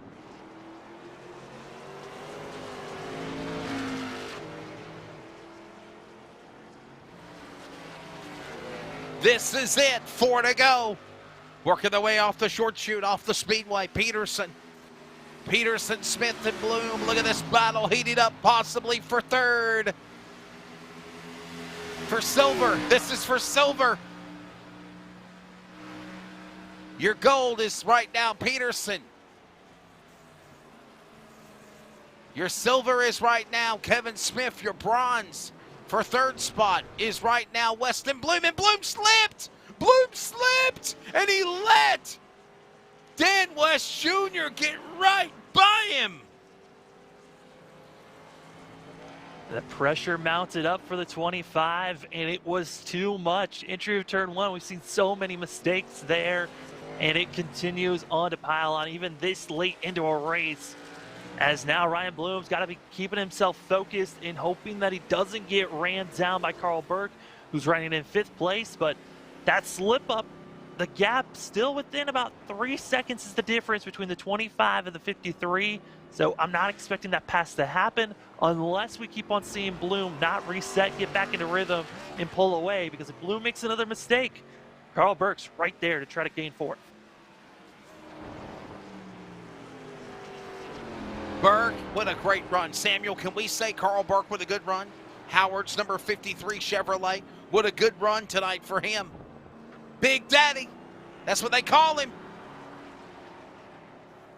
Yeah, it's been a great run for Carl Burke currently. He's one of the highest runners of the non-playoff drivers, going for a top 5 finish. And this is really pushing back points that could have been gained by a lot of these drivers. And you also can give credit to the 23 of Toby Ritters. He's been doing a great job as well, up to 7th. I mean, I remember touching on the 23 just inside the top 10. He's now up to 7th place for himself.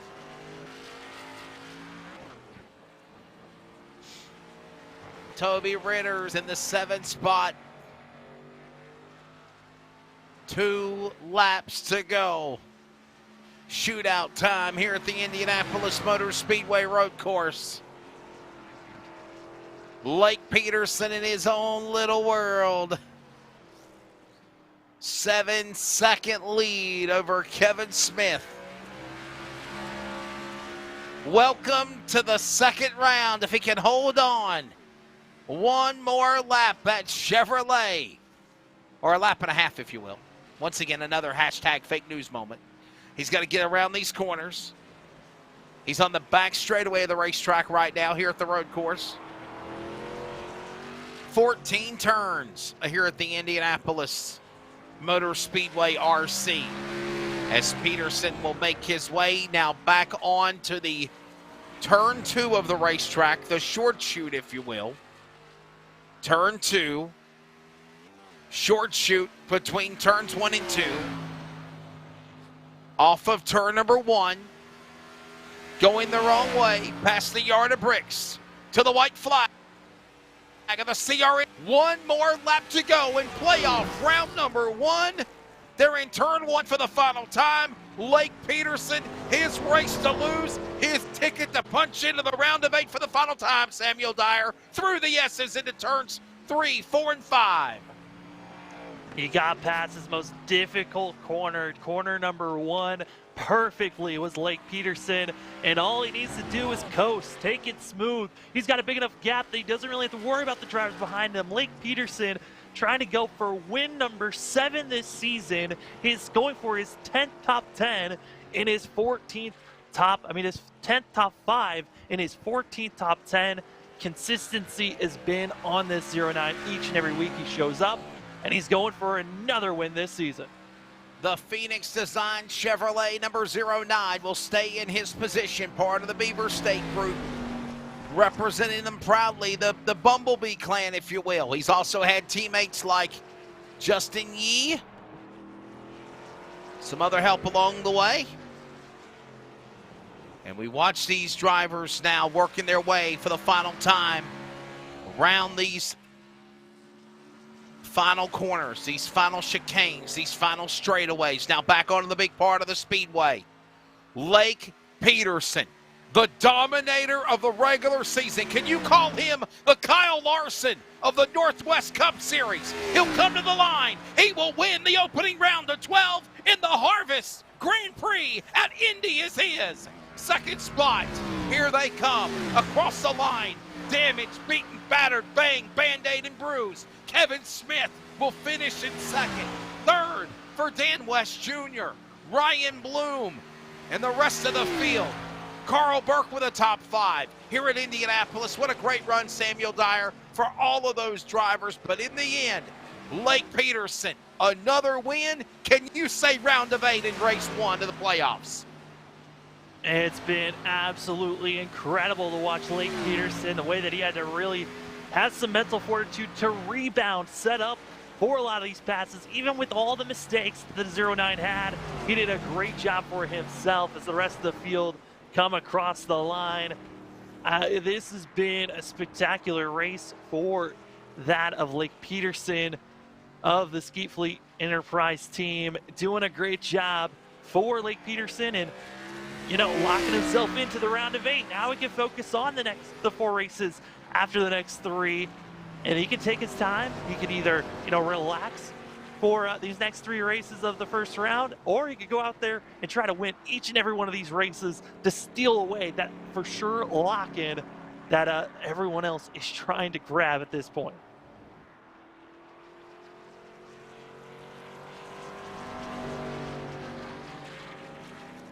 Well, they got to work their way back around the racetrack. And then you have that Northwest high five salute. And finally, we're going to see some destruction here at the Indianapolis road course today, Samuel. Yeah, we are. I think our only little blip of destruction was seeing Judd Wakefield go into the wall, and then also seeing Kevin Smith and Sean Bridesman getting to one another. But I don't think the destruction's going to be as, you know, destruction and just a meltdown that we saw from the ARCA race, but it still is going to be a good one as that of Lake Peterson gets to burn it down, but we all know what's coming next.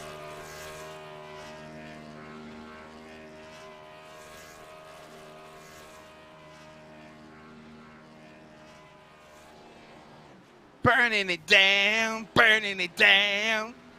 Got the donuts going on the straightaway for Lake Peterson. Look at the celebration. Who's gonna plow into him first? Boom! Yeah, Kevin Smith. And he flies through the air. John Audenbacher.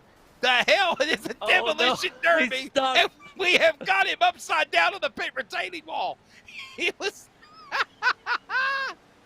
Oh, look at this. Oh! Christopher White into Toby Ritters. What a good run for Toby Ritters. Dan West Jr., he's coming back after him. B.J. Tindrick flies across the track. You got to love it. The Northwest high five salute. But the highfalutin winner of Lake Peterson is stuck up on the wall, and nobody can get to him. Oh, man. It's always a blast to watch these finales on how drivers get to have fun. Just absolutely destruction. Lake Peterson has already got out of there. Look out! Oh, Robert Campbell. You like T-bone steak? I like fried chicken. Just ask Jackie from Alabama. Yes, sir. Let's take a look at your sawblade.com. Unofficial results here from the Harvest Grand Prix. Lake Peterson is your winner. Almost 10 seconds back is Kevin Smith. Third is Dan West Jr. Ryan Bloom is fourth. Carl Burke will take the top 5. B.J. Tindrick will finish in 6th. Toby Ritter 7th. Sean Bridesman 8th. Steve Paulus 9th. Chris White, Samuel, he'll finish in the top 10. What a fun race here today. It actually turned out to be. Yeah, the rest of your top 20 going to be that of Jeff Stabnow in 11th. Stephen O'Hare, Tyler King going to be 12th and 13th. Robert Gamble in 14th, finishing out in 15th is going to be John Ottenbacher with Aaron Cooper, Matt Gelder, as well as James Vining, Judd Wakefield, and Troy Daggett finishing out your top 20. And the rest of the rundown includes Scott Hutchinson. He's several laps down. Ray Fournier and Gary Nichols unable to take the green flag. And Charles Wooten didn't even get a chance to try to qualify today. He failed post-race inspection. They wouldn't even let him get on the racetrack like in the last race of the season. So fun times here at Indy of the road course. We will step away. We will grab a word with our top three. You'll see our ugly mugs one more time to send you off here tonight from Indy. We go truck racing here from Indy Wednesday night. And remember, LSRTV is your home for sim racing. Go to livesimracing.com at LSRTV on Facebook, Twitter, and Instagram. We are proud to be the only broadcast for virtual iRacing simulation in 4K Ultra HD. We're back with more. We'll wrap it up from Indy when we return. Congratulations, Lake Peterson, the dominator of the regular season, wins round 1 of the playoffs. He's on to the round of 8.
Harvest Grand Prix in the books. Welcome back to coverage of the Northwest iRacing Cup Series. It's presented by Tom Denchel Automotive Group. The playoffs, round 1 on your home for sim racing, LSRTV, the Community Radio Network. I'm Wesley Outland, Samuel Dyer alongside, as well as, of course, Mr. Charles Wooten in the production chair. What a great time we had. Don't forget Trucks Playoff round 1 here. Same time, same place, Wednesday night. 11:35 Eastern, 8:35 Central or Pacific on LSRTV and CRN. Right now, third place, we're going to grab a word and talk with the man that, had some problems in the beginning. Got those pit stops, made some adjustments, changed some things around. Dan West Jr. on the podium, man. Yeah, thanks, Wesley. Very surprised, actually. We didn't go into this night expecting anything but maybe just to be fortunate to get a top 5. So, I feel very lucky and very happy to be in the top 3. Yeah, Dan, we've started to see a lot of speed from yourself late in this race. What were you starting to find there later on than what you were finding earlier? Just slow down, Sam. I mean, it in the beginning, I felt like I was running there with the top 4 cars or so, and I felt like I was overdriving my stuff just to stay with them. So the second run, I just figured, you know what, I'll get what I get, and I'm just got to slow down and run my pace. And it actually really paid off. I was able to save my tires and had a run towards the end there.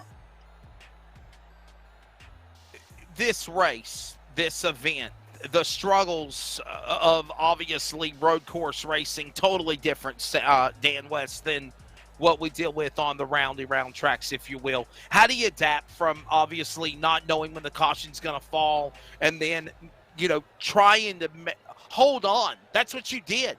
when your car locked up, it looked like you went down the straightaway going to turn one. All of a sudden, it just got tight. It got loose. It got freed up. It seemed like your car was just on the edge of just spinning out. How do you hold it together and be able to come back and salvage a podium finish after it? Fortunately, I was behind some fast drivers and was able to kind of watch them and pace myself off those guys. So, I'm just not a road course guy at all. I get really frustrated, and then this track here is really slick, really hot. You look at guys like Kevin and Ryan and Lake, and Kevin and Ryan are just been amazing lately, and I'm very impressed with them. Got a lot of respect for the time they've been putting in, and really happy for the results that they're having. Lake, I don't know how much time he put in. I'm not really sure, but I know that's pretty impressive. I had my money on Kevin to win this race, and I'm sure a lot of people have. But, I just had to put my head down and realize I'm going to get what I get, right? And that's, I was just overdriving it. I mean, at the end of the day, I was just overdriving it. So I had to just focus and stay on the track. Well, Bud, before we let you go, thank your sponsors. Great race here tonight, and it's on to the truck race on Wednesday. Oh boy. Tom Denchel Alder Group, I really appreciate what they do and how long they've been with us so far this year, and they've come a long ways, and I feel like they do a lot for us. So I appreciate having them on board. Effective Web Solutions, again, thanks for all they do, and LSRTV, you guys are the best, man. Thank you very much. Well, ladies and gentlemen, Dan West Jr., DWJ in the double nickel. He'll finish in the third spot here tonight at the Indy Road Course on the Harvest Grand Prix to open up the playoffs. Second spot going to go to the driver of Kevin Smith. Kevin, you were my pick. I had so much high hopes, like more than the words by Frank Sinatra in this race here tonight for you. You were my bet. And, man, I really think you would have had it. The damage on that restart with Sean Brightsman and the other cars, do you think that took away the opportunity to win here, Kevin? But I know it's got to be a good run for second. Yeah, so let's start off. I want to start off with an apology to Sean. It's not how I like to do that. I had no intention. I kind of watched Lake kind of slide through there a little bit and was paying attention to that more than Sean on the inside there. So just huge apologies. To answer your question, yeah, I mean, I think the damage hurt. I couldn't shake Lake. I was down speed on the front stretch. The car handled a little bit, obviously different after that. And I just used my stuff up trying to stay out in front of him. So whether it cost me a win, I don't know. I felt like the car was better in the first stint. So I'll just leave it at that. Yeah, I mean, Kevin, the first stint and the second stint both had, Lake going through the grassing game by you. How much did that affect you at all, just like mentally when you saw a car sliding by? Yeah, I mean, I don't know. I mean, it took my focus off doing what I needed to do, dropping down in there, and that's all it takes to get, in trouble. And I certainly didn't want damage. I certainly didn't want that for Sean. I'm disappointed. Because I thought I had a good shot at winning too. So, yeah, I mean, don't want that to happen. I try to race guys clean, but yeah, I mean, just kind of took the focus off there a little bit, probably. Anything you do differently Wednesday night for the truck race than what you did tonight, Kevin, to try to get this win and finish one spot better? Yeah, I mean, I think patience. I think there's plenty of time to make moves. There was 20-some laps to go, so I think just didn't rewind that. And once I had the damage, kind of made my bed. I used it up. Dan did a good job kind of backing off there and conserving tires, because had there been another lap, he probably would have caught me and got around me. He was coming pretty hard. So yeah, just that. I think I did. I put myself in the position I wanted to be in and just didn't execute. Getting in a little trouble there. All right, Bud. Well, before I let you go, thank your sponsors, man. Yeah, there's a few. I'd like to thank my team, Thunder Road, fantastic. Tom Denchel Auto Group, primary sponsor of my car. West Coast Goalkeeping, a huge support to my son and his goalkeeping ventures. And then you guys, thank you so much for what you do. These broadcasts are awesome and putting this sport and this series especially on the map. So and Tom Denchel Auto Group. So thank you so much. Thank you very much, Bud. We appreciate you as well. And thank you, by the way, for having Tom Denchel Automotive Group be a big part of the Northwest Racing Series as well as for the Cup program, too. You bet. Thank you, guys, and you're welcome. You bet. So there is the driver, Kevin Smith. He will finish in the number 2 position. And we will go to victory lane now. And he dominated the regular season. Okay, let's just, I said this when he was coming to the checkered flag. Just call him the Kyle Larson of the Northwest Racing Series this year. Lake Peterson dominated the regular season, most wins of anybody else. He wins the opening race here in the Harvest Grand Prix at the Indy Road Course. Lake Peterson, you now punch your ticket into the round of 8. No matter what happens from here, you know you're going to the next round. Congrats on your win. You're taking the race here tonight at Indy. Yeah, thank you. Also would like to start off with apologizing because I know my mistake there kind of led to that incident between Kevin and Sean. Definitely the sloppiness was kind of played a role in that one. But after that, had to slow down there, serve my penalty for cutting the course, and try to stay in front of Kevin there.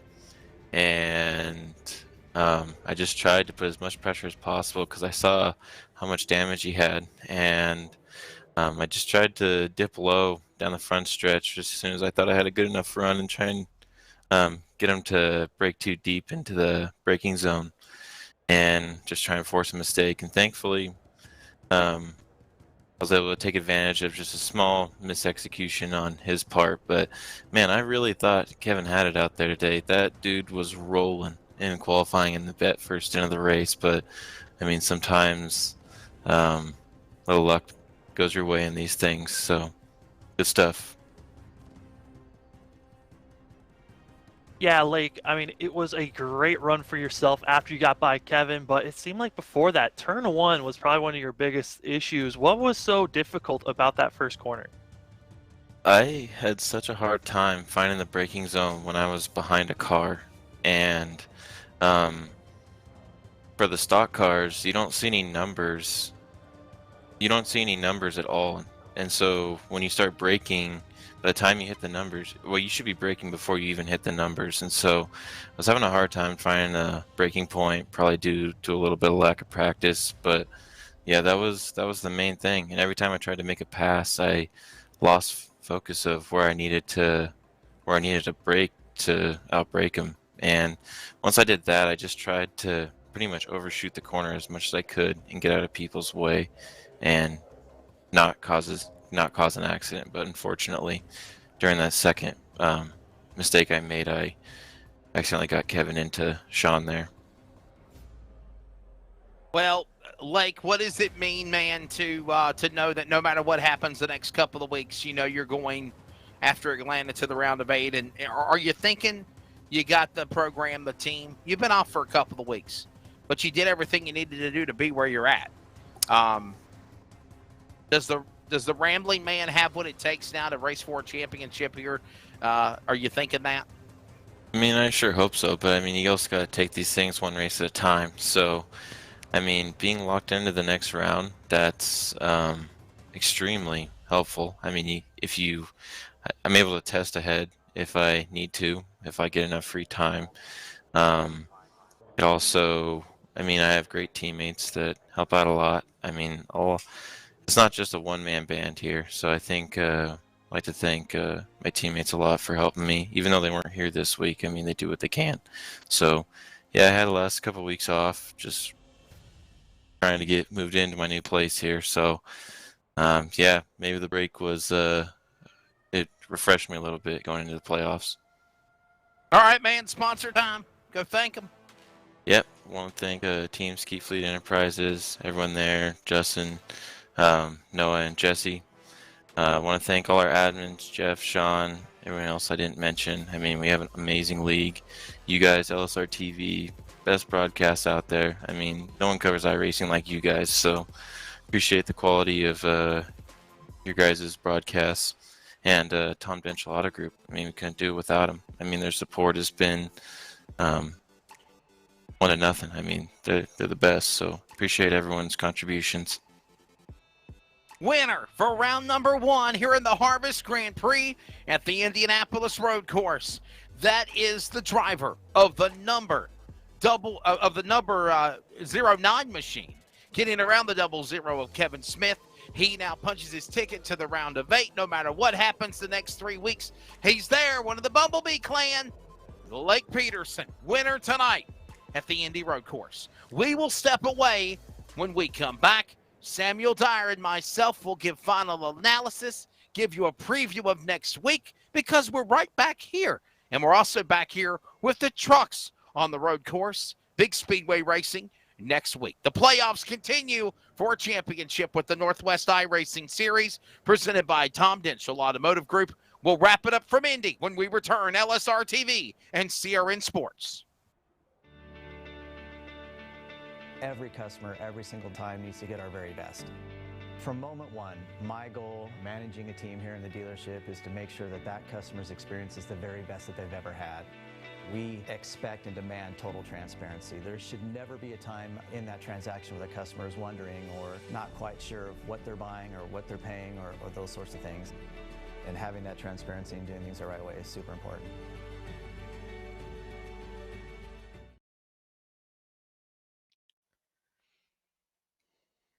And we welcome you back to coverage here from the Indianapolis Road Course. I'm Wesley Outland. Samuel Dyer is alongside. Samuel, a good race here tonight. When it's all said and done, what a performance for the driver of, again, Lake Peterson. You called it.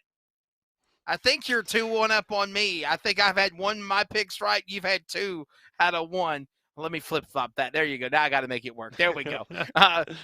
You've had it work, so I'm 1 behind you now. But I'll tell you, though, Samuel, and this is what I tell people all the time. I know it's virtual iRacing simulation, but you build such a relationship with these guys, and you hear the response from them.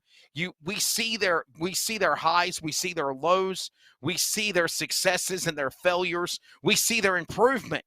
And you think of guys like Ryan Bloom, you think of guys like Kevin Smith. They're going to get there. And when they get there, they're going to break through, just like these other big names like Jeff Stabnow and Sean Brightsman, who seem to be on slumps. But you look at Lake Peterson. Is he the driver of the year? And, of course, he wins here tonight in the Harvest Grand Prix. Your final take on it. Yeah, I mean, Lake Peterson, you just need to do what you need to do. Stay calm, be patient, and yes, there were a bit of slip-ups that came around, and yes, there were certain drivers that, kind of got influenced because of those mistakes, but at the same time, it was a great run by the 09. Completely clean, had to stay patient, kind of did exactly what Kevin Smith needed to do, but I think it's the timing of that caution. The fact that that second stint was longer, I don't think drivers really recognized that, and so they were being so aggressive early on that it backfired some of their shots, and that's why Dan West Jr. had such a great run, finishing 3rd. He watched everyone else throw away their races while he just stayed patient, figured out what his mistakes were, evolved, and got better and got a top 3 finish. Yeah, for sure. You see me twisting around in my chair, man. I was like this during the broadcast because, honestly, the ARCA race was kind of boring on Friday night. I don't know if it's the differences of the cars, Samuel, or just the differences of the talent of these drivers. They put on a hell of a show here tonight at the Indy Road Course. And I got to tell you, these restarts, especially in road course racing, especially after a competition caution, they are intense to watch. And we saw that the entire strategy of this outcome of the race, I believe, happened from that restart when we saw Brightsman, Smith get into one another, Ryan Bloom get into one another, damage on those cars. By and by goes Lake Peterson. See ya. Now, I got to give props to Kevin Smith. He tried to hang in there, but the damage was there. And obviously, he started slowing down, because when you've already damaged your car, virtual or reality, it's like having a flat tire. If you know it's wobbling and you know it's already cattywampus and you keep on driving at a fast speed, eventually you're going to blow that tire. Well, the same thing can be said here about Kevin Smith. But he did what he had to do, Samuel, damaged and all, to get a second place out of the deal. Yeah, he limped that thing to his second place finish. And, you know, touching on that restart, it all started because of Sean Breisman staying out. The fact that he pitted early in the first stint, comp caution comes out, doesn't have to come into pit road. That's what gave everyone the shakeup, because if Kevin Smith was leading the race at that restart, he would have pulled away. I don't think there would have been anyone else, but because he had to figure out how to get by Sean Breisman and also got pushed back to third place for Kevin Smith. So he had to work his way forward, which got him into those situations where he got that damage. Final question, Samuel. What do you think we're going to see differently in the truck race on Wednesday night here for the Northwest iRacing Truck Series in their portion of the Harvest Grand Prix from the Indy Road Course? Different or similarity tonight? I think we're still going to see Kevin Smith looking quick. I think he's still going to be the top driver to watch out for. I think for everyone else, though, I think they learned patience. I think staying slow to go fast is still something that is going to be so helpful for these drivers. And I think that is going to be the biggest thing for them to worry about going into Wednesday night for the trucks. And, you know, Kevin Smith, I think if he gets caught up in another mess or has a mistake, then it's a toss-up on who's going to get the win. But he's got to be the odds-on favorite going into Wednesday. Well, we're certainly looking forward to that. Samuel, as always, buddy, damn bang-up job. Enjoy working with you, my friend. And hopefully Greg Rentz will be with us, and we have a 3-man team coming up on Wednesday. Yeah, we'll see if he's on this side or if he's on that side. Who knows where he's going to be for us next to us. We'll be in the middle. Somebody's going to be in the middle. Y'all are going to be on the side. I'll be in the middle. Whatever. We'll make it work. So, hey, final look at the world's greatest race course, the Indianapolis. The road course did not disappoint. It was a fantabulous show working around the 14 turns when it was all said and done. The winner crossing those yard of bricks. Yes, right there. The virtual yard of bricks, just like at the real Speedway. I was there back in May for the Indy 500. Just like at the real track, the greatest speedway in the world here at the Indianapolis Road Course on virtual iRacing, it was Lake Peterson crossing the line past the pagoda to win here tonight at the Indianapolis Motor Speedway Road Course in the Harvest Grand Prix. Follow coverage of the Northwest iRacing Series on social media at LSRTV on Facebook, Twitter, and Instagram, and, of course, LiveSimRacing.com. Community Radio Network is back on the air tomorrow afternoon at 5:15 Eastern Time with coverage of some volleyball. Volleyball Wednesday, soccer, football Thursday, Friday. We are CRN.com, the Community Radio Network, for all the information as well at CRN Sports on Facebook, Twitter, and Instagram. And Wednesday night, the trucks here as well for their portion of the Harvest Grand Prix, the opening night of the playoffs for the Northwest Truck Series as well. For Rocket Media LLC, for this, what kind of music is playing in the background? Liven us up a little bit, Charles, before we leave. Give me a little something better than that. Give me some pep in my step. Not going off the air until you change it.